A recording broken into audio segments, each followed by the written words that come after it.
Before I really got into YouTube, I used to be one of those annoying guys who spawned in crashers and build events. Well, that can be valuable information though. Like, how do those work? What are the methods that? So there's one of the methods is one that spams you in orientation. So what you want to do is you want to party up with everyone in the room. Oh no! Do not use this as a tutorial to crash people. That is not cool. I do not condone that behavior.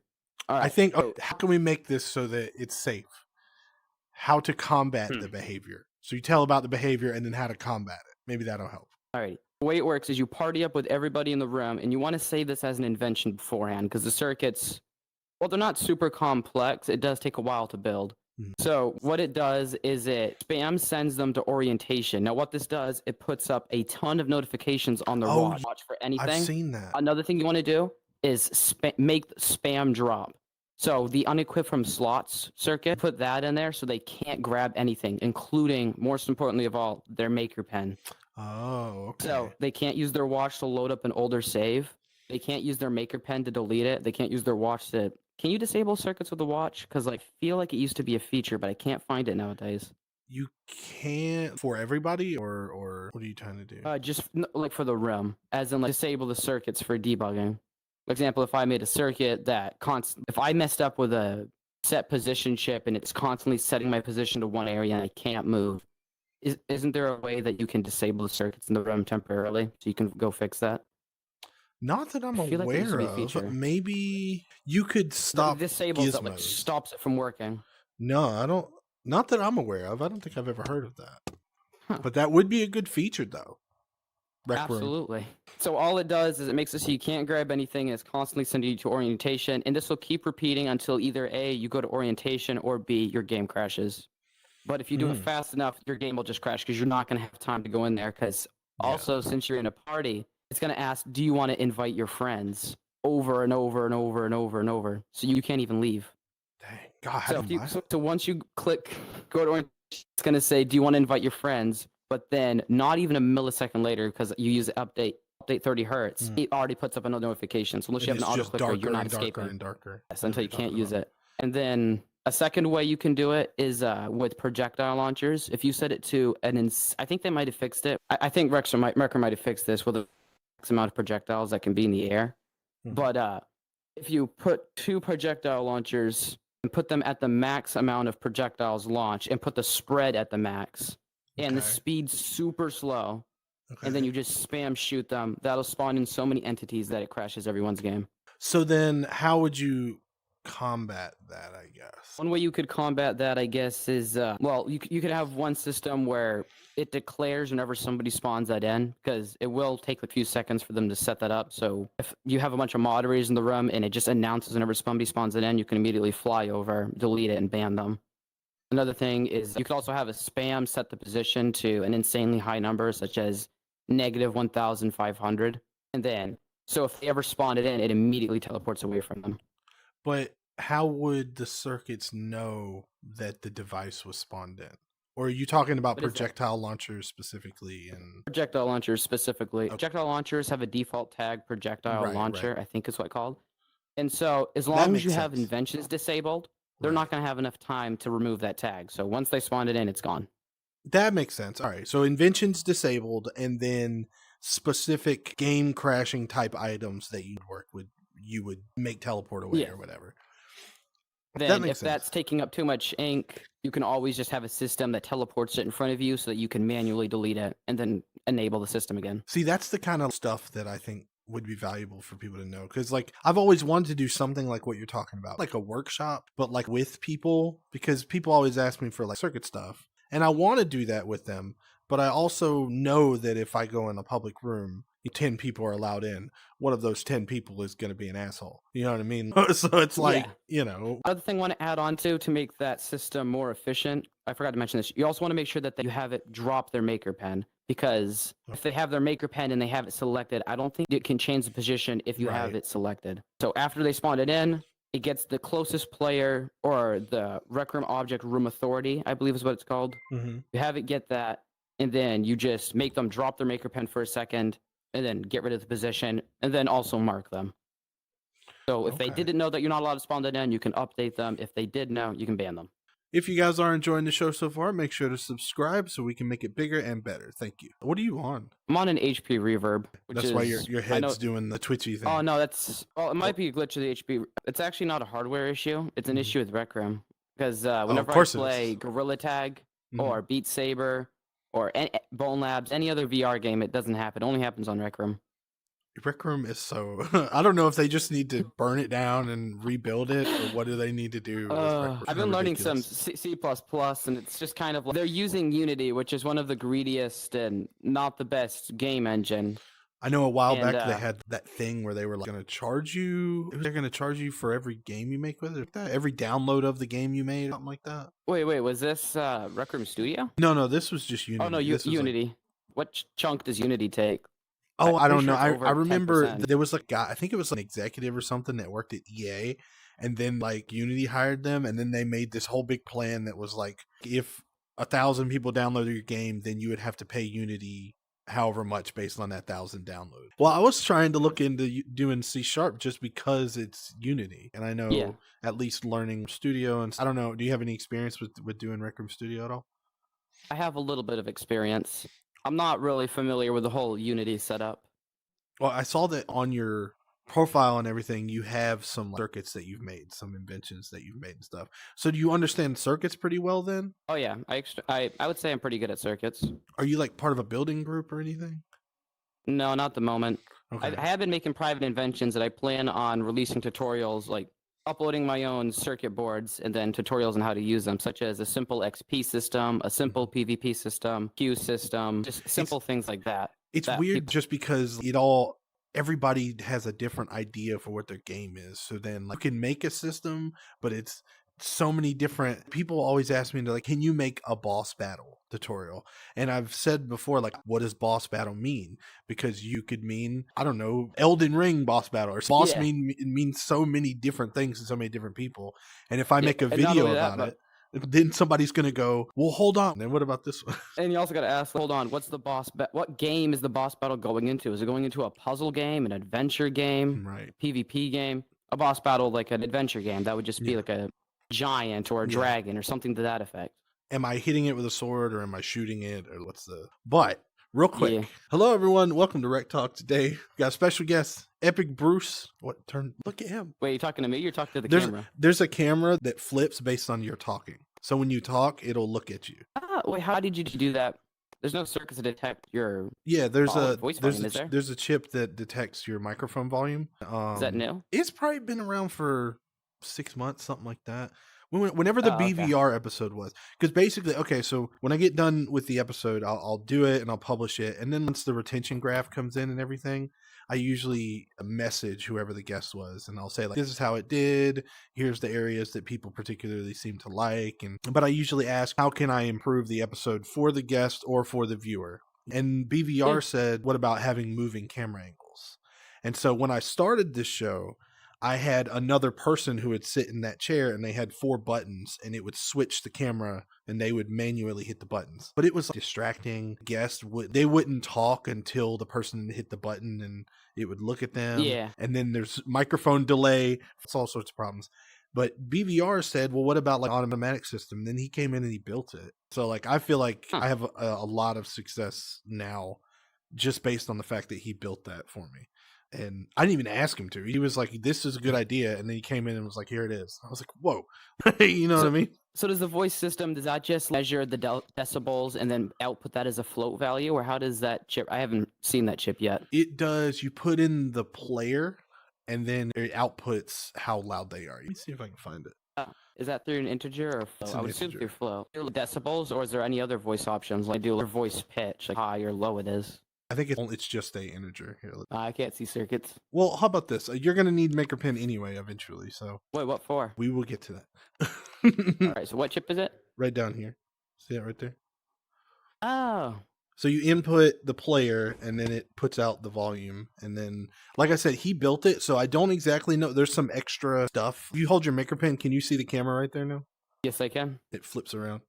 I would assume it would just measure who's louder and then point at the person who's louder. And then if it's below a certain decibel, for example, if nobody's really talking, I would assume it just goes back to the default position, right? Like I said, he built it. So I don't really. There's some extra stuff in there that I haven't tried to figure it out. He just put it in and it works, and I was like, "Bet, oh, thanks, man. I appreciate it."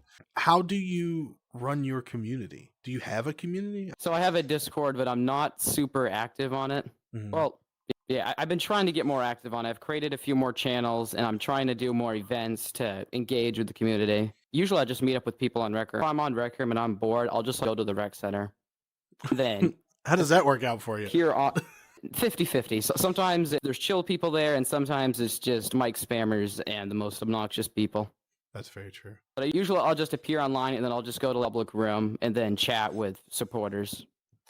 Well, that's cool. I bet you still, even with the verified, you probably get a bunch of people that are, they won't even know you, but they'll be like, "Oh, I love your videos," and you're like, Usually the gift beggars will do that because they'll say, "Oh, I love your videos," and I'll be like, "Oh, thank you," and then they'll immediately say afterwards, "Can you gift me this?" Well, you're a YouTuber, right? You have money to spare, don't you? just because you're verified or you're a YouTuber, that doesn't mean you have money automatically. But I guess you don't know that when you're younger. You have a Yeah. presumption, I guess. And what's the worst is when they use your code and then they expect you to give them something. That's I don't happened to me like that. so many times. I don't like that. I had a guy who was like, "Gift me or I unsubscribed," and I'm like, "Good, get out." Do it. I don't I want dare you. you. Then it was funny. If people ask me for a gift, I just block them. I'll do. They'll ask me, and then I'll click on them, and I'll block them, and then I'll unblock them before I leave or whatever. Just because I don't know. I don't like that. I don't know. Although Usually I'll just lie about how many tokens I have, but recently I've had the excuse of, no, I'm doing a competition, and if I do that, I won't be able to gift other people. That's true. Then though. they'll push a little bit harder, and then they'll give up eventually and focus on somebody else's Rec Room Plus. They'll be like, "Ooh, more. Ooh, a shiny name, Rec Room Plus name. Gift me, please." So, with all those inventions that you have, were you selling those, or were those just free inventions? Oh, the circuits, they're all going to be free. I'm also going to allow people to publish then, and I'm going to upload a tutorial on it that, so if you don't want it to show up in your room, because usually it's kind of frowned upon if you have a bunch of inventions in your room. So what I'm going to do is I'm just going to say, hey, you can publish this. So if you don't want this to show up in your room, just put it in a different room, save it as an invention, delete it, and then go over to your room and put it right in. And if they do that, they won't be able to monetize it, but it won't show up inside the room description.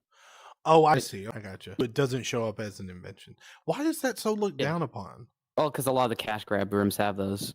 I guess if you go inside the description of a cash grab room, literally everything's an invention. There is one time I went to a cash grab room, and they didn't even bother building the floor. The grass was an invention. It's just a cube that has a grass texture, and they made that an invention. They didn't even spawn it in. I can't say. I don't think that using inventions is necessarily a bad thing. But I get the cash grab, I feel like, is the bad thing, and maybe the invention. Because to me, I view inventions, good ones, I guess, as like asset packs almost. Like I have a friend who made a bunch of wintry stuff, bushes with snow on it, and like trees with snow on it, and it was like, if you sell that as an asset pack for your game, that's just like anything people do on Unity, I guess, except for there's no marker that says they use this asset pack. I can see your point. But I guess, like you said, it's probably just a cash grab thing that gives it a bad Well, I think that's probably more the correlation in me and a bunch of others. I remember this one time I saw a room and it looked interesting. And I was like, I can't remember what it was. But it looked interesting, and I was like, oh, cool, I want to see what this is. And then I go in, and as soon as I go in, it's just a clicker room. And I'm like, oh, man. Like, I was just so disappointed. I don't get how anybody enjoys the clicker room. So you sit there just holding your hand, click over and over and over. It doesn't make any sense. Like, Only I can get children. Like the Batman, Spider-Man, Superman RP stuff. I can get that because kids like superhero stuff. I don't get the clickers. You have powers, quote unquote. I have them working. So. Well, if you're Superman, you get a fly roll. If you're Batman, I think they'd be too. You get money. I think they'd be too lazy to have grappling hooks and batarangs. They'd probably just give you a gun or something. How has content creation been going? Have you been doing that at all? Yes, I've mainly been doing shorts. I haven't done videos in a while, but I'm actually working on a video right now. Okay. I was originally going to do it in a tournament, giving away 100,000 tokens, and then one person gets all 100,000. But due to Rec Room becoming increasingly buggy lately, I can't really do that. Right. So I'm going to host just a bunch of little challenges. For example, last to leave the rec center gets 15,000 tokens worth of stuff. Or if you have Rec Room Plus, I'll just give it to you via Wallet Room. Or something like survive in this PvP room for over 10 minutes. Wallet. Oh, that's the name for a room in which it's a room that just has a purchasable in it. So that way you purchase something inside the room, and that way it transfers over to the owner of the room. So for example, Oh. if I wanted to pay you tokens, you would invite me to a room that you own. You'd create a purchasable, Uh-huh. consumable, or a key, and then I would just keep buying it over and over until I paid you the amount I told you I would. And people do that? That's a normal thing people do? I believe so. People sell maps. That's an extremely risky business because nobody's Right. moderating it. So Right. you could give me the ownership of the room, and then I could just not pay you. Right. And I don't think Reckham's going to enforce any of that. Of course not. Yeah. Hey, this guy scammed me. Well, why'd you give him ownership of your room? It shouldn't have done that. There's so many times people are like, "Oh, I made this whole room," and then somebody took away my co-owner, and it's like, God, it's risky. You got to trust people, I guess. Obviously, I wouldn't start. For example, if I wanted to make my own game, I wouldn't just make it with some rando who says he knows circuits or creation or whatever. Unless I'm the owner. If I'm the owner, that's different. Yeah. I know I can't demote myself. Right. I've heard hundreds of stories. I think it's happened to even content creators. I think it's happened to Bear. You gotta trust the right people. He's like, he makes rooms. I'm trying to get into room creation because I feel like that's something I should do, but I don't know. I've been trying to do that for a while, but I'll get all the way through, and I'll just be like, I don't know.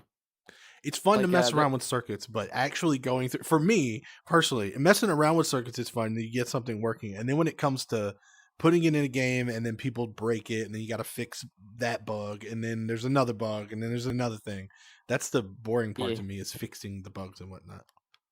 I think the issue more for me is I'm not the best at building. Oh, me either, I have trouble working with teams, so a lot of times I'll build all this necessary circuits, but everything is so low quality because I'm not the best at building that I just say, who's gonna play this? But then again, there's cash grab rooms on the hot page that get millions of visits, and it looks like it was drawn by a 3-year-old. Well, I remember one time I did a stream where I looked at top earning rooms in Rec Room, and all of the top ones, they didn't look good. They functioned well, or they did the gameplay part well, but they didn't look great, which is, I guess, a lesson of it doesn't have to look good, but it has to it has to be fun, and it has to function.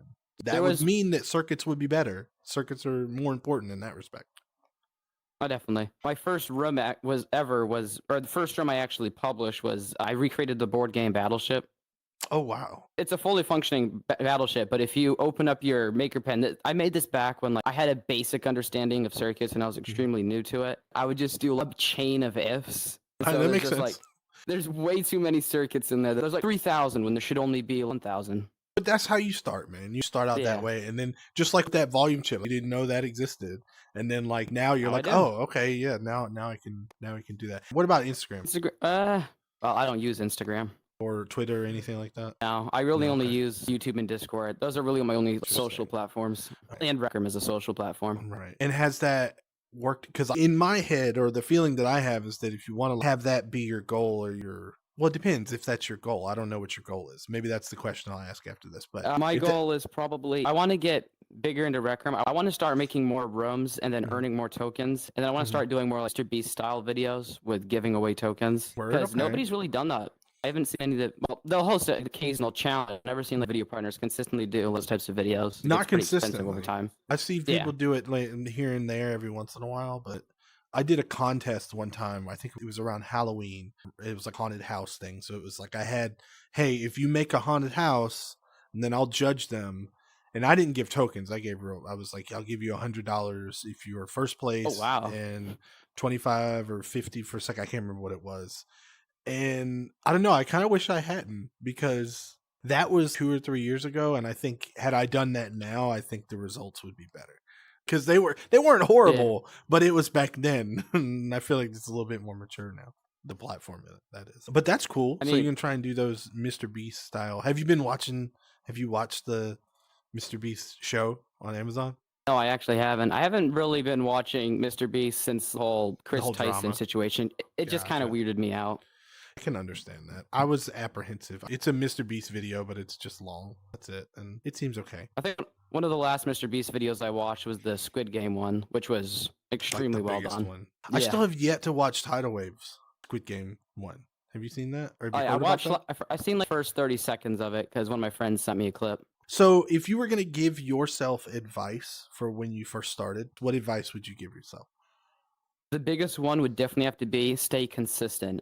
When I first started making those Rec Room stereotype videos, so I was consistently posting them every week, and they were averaging about 5 to 10,000 views, which is really good. Then one week I ended up getting sick, and I never made a backup or never uploaded a video that week because I got sick. Gotcha. And that completely threw me out of the algorithm. So I went from 5 to 10,000 views to only 500 to 100. And so Dang. my biggest advice would definitely be stay consistent. I think that's some general advice, people. Are you consistent with the shorts?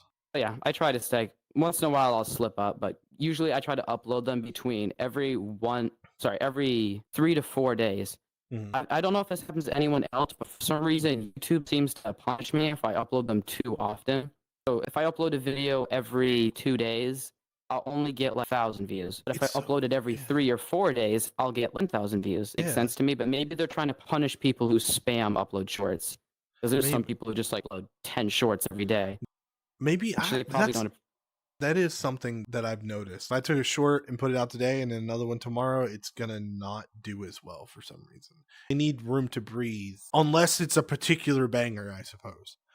But they have metrics to know that, right? But it's not like it's a bad video or anything, because I'll check the stats and it's just as good as the video I posted before. Just I didn't wait long enough. You do have one thing I envy about you is that within those videos you have a consistent like font you use and way that you do things, and that's one of those things I feel like I lack. Is every video is a different style or a different, I feel like maybe it's just because I'm me and I know what I mean, maybe from the outside it looks like the same. I consistently use, before I used DaVinci, I used to consistently use a program called Filmora. Now the watermark. Yes. Oh my gosh, that annoyed me so much. If anybody's watching, if you want a good editing software, just start off with the free version of DaVinci. It is just really good. It's one of the best editing softwares out there. But Filmora charged me, so I did a one-time payment thinking that I only have to buy it once. But then later on, when my software gets outdated, because I got it back in 2022, and it's 2020. Oh, it's 2025 now. No, it's not. Don't say that. No, stop time, please. But my program was consistently telling me, "Hey, upgrade to the new version. There's new features. Yours is outdated." And I had noticed a few bugs that are happening with me. It used to be a stock website that was included with there, and it randomly stopped working for me. But when I upgraded to the new version, it said you either have to buy the subscription, or you have to do the one-time payment. But since you already bought the software, we'll give you a discount. That's just like, dude, I already bought it. I should have it. It's like buying a car, and then the car manufacturer comes up to you and says, you have to pay us again, but we'll give you a discount because we're nice. Dude, we'll give you a 95% discount. We just want an extra $50. I am so, and I know this is a little bit more, I'm so tired of companies just like nickel and diamond. Just every freaking penny they got to squeeze out of you. And it's one of the most frustrating things about, I don't know, about being in America or just being, I don't know, just companies in general. Just the same thing or something very similar happened to me with CapCut. I started using CapCut to edit my videos, which is TikTok affiliated and whatever, but I started using it and then I bought the pro version. And then after that, and you didn't update it for a while. And then finally, when I updated it, similar situation, they go, oh, well, now if you want to use these particular AI features, now you got to use credits. You have to buy credits and use credits. And I'm like, bro, I already similar feature in Filmora, the text. So speech to text, I can do this for free now with DaVinci, which is crazy. But with Filmora, they would charge me for speech to text. So they would say you get 1,000 free words, which sounds like a lot, but really isn't. It goes fast. And after I use up all those words, I have to buy it to renew it. So in order to get another 1,000 words, I have to pay them like $10, which I feel is kind of outrageous. Especially considering the fact that I'm pretty sure that it's using my computer's hardware to do that, not Filmora's servers. So it shouldn't cost me anything. When you say DaVinci, did you pay for it or get the free one? I got the free one so far. I want to buy it in the future because I'm probably going to buy it with the money I've been making off of Rec Room with people using my code. Not only for the features, but I also want to support the company because I do appreciate what they're doing and the fact that they're not going to a subscription base. Yeah. I believe the founder or whoever's in charge of Blackmagic said that he hates the subscription-based thing and will never put DaVinci in there, which is awesome. Dang, that's so awesome. It will never go to subscription. Well, that's also what he says. They can can always Well, go back on his word, but I think I what hope will not. end up happening is probably what'll happen, unfortunately, is that they'll either get bought by a bigger company, right? Or they'll lose so Oh much yeah. revenue that they have to. Netflix was like, oh, we'll never put ads. And then now, what's been years? And they're like, oh, now we're putting ads on. And then everybody was like, the fuck? How into game development are you? Not very far. I only started doing research and really trying about a month ago, back mid-December. I've I've been started messing around with C++, and I want to learn Vulkan because Vulkan. it's What one is of that? the I've never even best. heard of that. What It's is Vulkan? it's a graphics API, and it's used for rendering, like taking objects in a 3D space and putting them on your 2D screen. Oh, so it does the changing it from 2D. I started to learn like C sharp, but then I learned there's C and C++ and C sharp. Oh They're yeah. different. They're all but interconnected. They're yeah.